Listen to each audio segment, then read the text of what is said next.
Hello! Hello! We just spent the past month and a half in Saranda, Albania. It is such a beautiful part of the world, and we're so lucky that we got to live here. We wanted to share some of the 10 best things to do in Saranda, Albania. And if you haven't yet, please subscribe to our channel. It really makes a difference, and we really appreciate it. And we love you. All right, so let's get into it.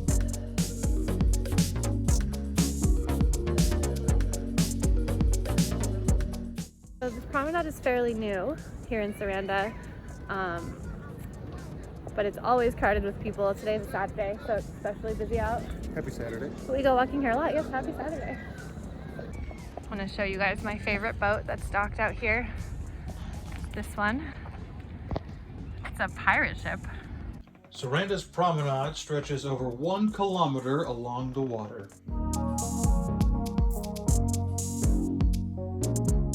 In the early morning, you could see fishermen bringing in their fresh catch and locals bargaining for the best seafood. There are many restaurants, cafes, bars, hotels, and shops along the promenade.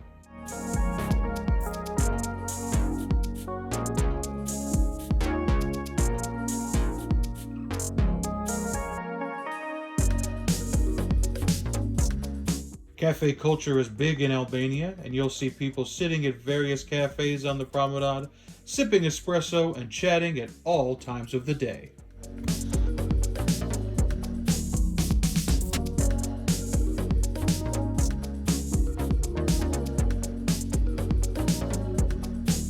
The ruins of the 40 Saints Monastery sit on top of a hill with sweeping views overlooking Saranda. The monastery was first built in the 6th century. At one point, the monastery was the most important pilgrimage site in the Ionian Sea region. It remained an important pilgrimage site until the 15th century, when it suffered destruction during the Ottoman conquest of the region. On the monastery grounds, there was a basilica, hostels for guests and pilgrims, holy water pools, and crypts. In the underground chambers, there were 40 small chapels dedicated to the 40 martyrs of Sebaste.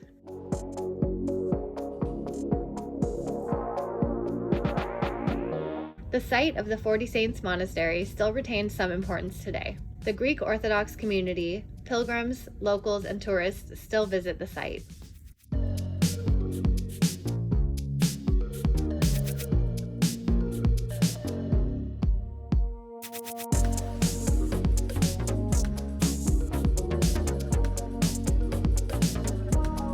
You can walk from the center of town to Lëkuresi Castle in about 30 to 40 minutes. We stopped at Natyar restaurant for a coffee on the way up, and we had beautiful views of the valley below and the mountains in the distance.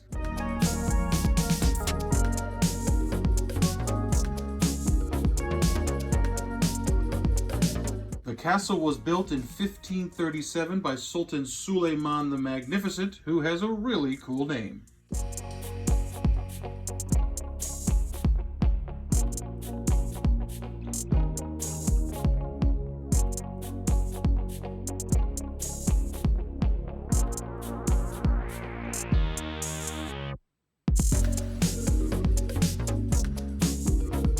You can get back to town from the way you came, or you can walk down the side of a mountain and explore abandoned buildings.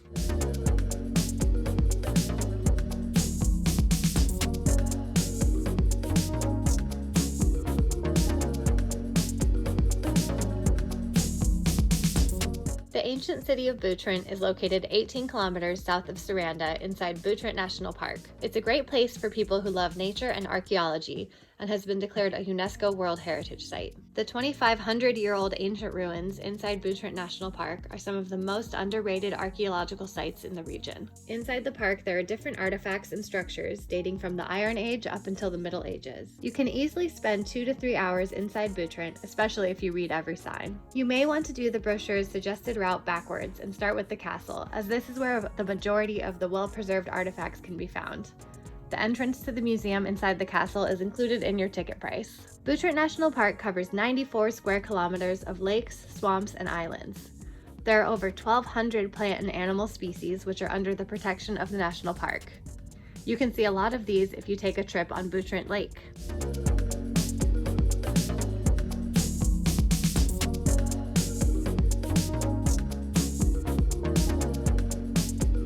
There are fishermen in the parking lot of the Butrint Archaeological Site that you can hire to take you out onto Butrint Lake.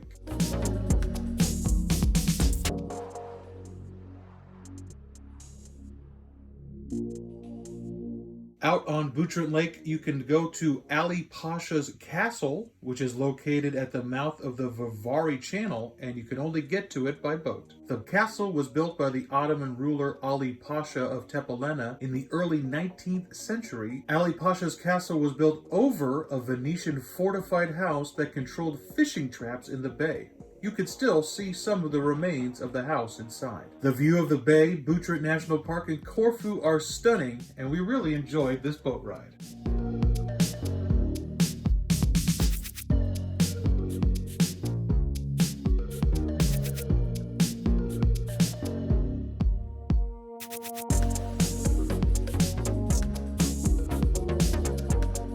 Just north of Butrint National Park is the small city of Ksamil, with some of the most beautiful beaches on the Albanian Riviera.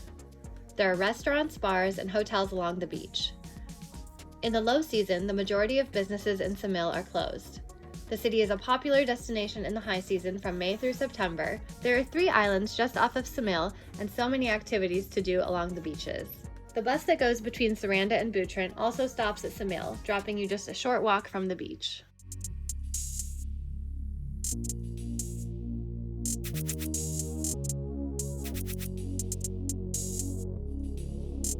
There are also local restaurants that serve traditional Albanian food. When we went to Ksamil with a local friend, we tried roasted lamb and a salad made of cabbage, oranges, and onions.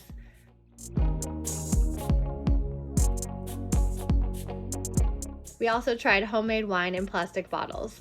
It was pretty good. The Blue Eye is a beautiful natural spring that feeds into a stunning turquoise blue and green river. It is possible to reach the Blue Eye from Saranda by taking the bus that goes to Gjirokastër and asking the driver to stop along the way. Just let the driver know you want to stop at the Blue Eye. After you get off the bus, follow the signs. It is about a 20 to 30 minute walk from where the bus drops you off to reach the Blue Eye.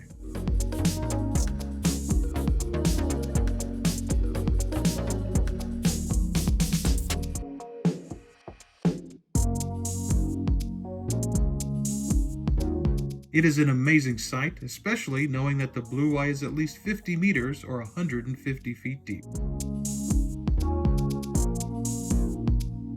If you're interested to see more of the towns and villages nearby Saranda, Delvinë is a great option. Delvinë is located just 20 to 30 minutes outside of Saranda by bus. The town of Delvinë is built on a mountain slope. It's a nice place to walk around and go for a coffee or a meal. The town has a mosque, a Catholic church, a Protestant church, and an Orthodox church.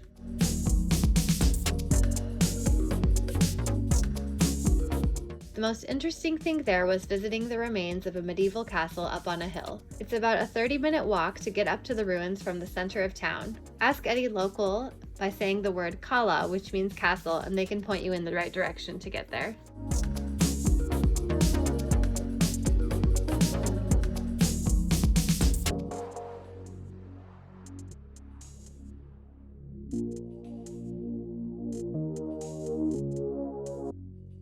The ruins themselves aren't all that exciting, but the views are amazing. After visiting the castle, we walked along a road through some villages below the castle.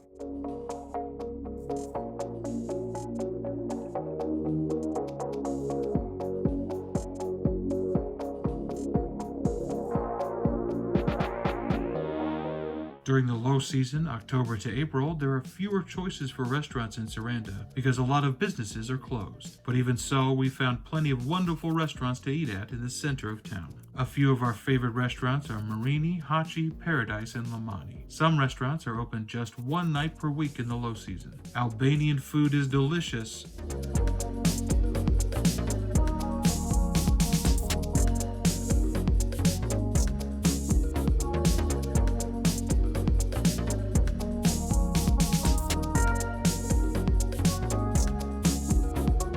Favorite dessert was the tre leche.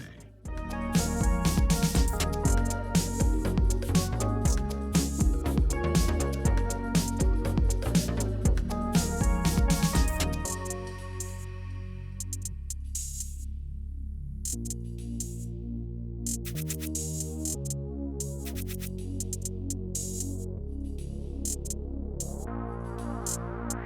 Bektashi Temple in Saranda is located up on a hill. It takes about 40 minutes to walk there from the center of town. It's a nice walk to get there, but it gets a bit steep towards the end as you approach the temple. There's an arched entrance with huge red doors depicting the Albanian flag as you enter the temple grounds. A lovely woman inside showed us around. She even opened several doors to let us check out different rooms. There are also tombs and gardens on the site that are of significance in the Bektashi religion.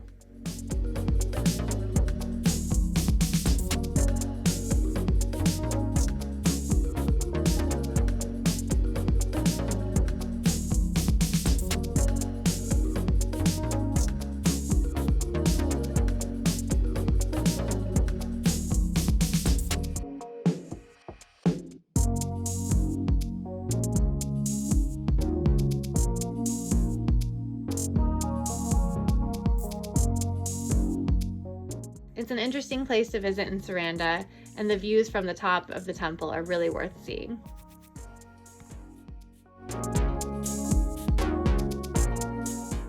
The sunsets over the water in Saranda are unbelievably gorgeous, so here are a bunch of them.